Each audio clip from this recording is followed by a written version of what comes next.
এক রাতে তার জীবন পুরো বদলে গেল। রাশেদ নামের এক যুবক নামাজ পড়তো না, দিন নিয়ে ভাবত না, বলতো এখন সময় নেই, পরে ঠিক হয়ে যাব। একদিন হঠাৎ তার বাবার মৃত্যু হল।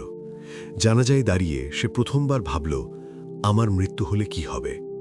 কিন্তু ভাবনাটা বেশি দিন থাকল না, আবার আগের জীবন। এক রাতে রাশেদ এক অদ্ভুত স্বপ্ন দেখল। সে একা কবরস্থানে দাঁড়িয়ে, চারদিকে অন্ধকার। এক বৃদ্ধ কণ্ঠ বলল, হে মানুষ, সময় শেষ হওয়ার আগেই ফিরো। ঘুম ভেঙে গেলে তার বুক ধড়ফড় করছিল। সকালেই সে মসজিদে ঢুকল। বহু বছর পর এক আলেম তাকে শুধু একটাই কথা বললেন, নিয়ত ঠিক করো, আল্লাহ পথ দেখাবেন।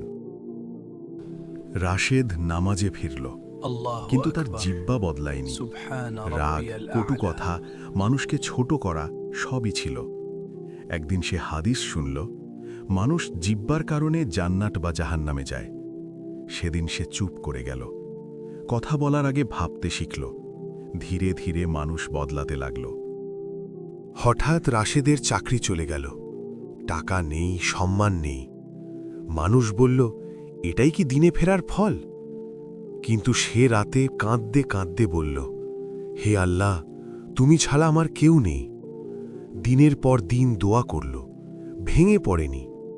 একদিন রাশেদ আবার কবরস্থানে গেল। বাবার কবরের পাশে দাঁড়িয়ে বলল, হে আল্লাহ, আমাকে প্রস্তুত অবস্থায় মৃত্যু দিও। সেই দিন সে বুঝল, ইসলামের অমূল্য উপদেশ একটাই, আজকে ঠিক হও, কাল নয়। নিয়ত ঠিক করো, জিহ্বা সংযত রাখো, ধৈর্য ধরো ও দোয়া ছাড়ো না, কারণ মৃত্যু কখনো নোটিশ দিয়ে আসে না। এই গল্প যদি তোমার হৃদয়ে লাগে, চ্যানেলটি সাবস্ক্রাইব করো আর অন্যদেরও পৌঁছে দাও।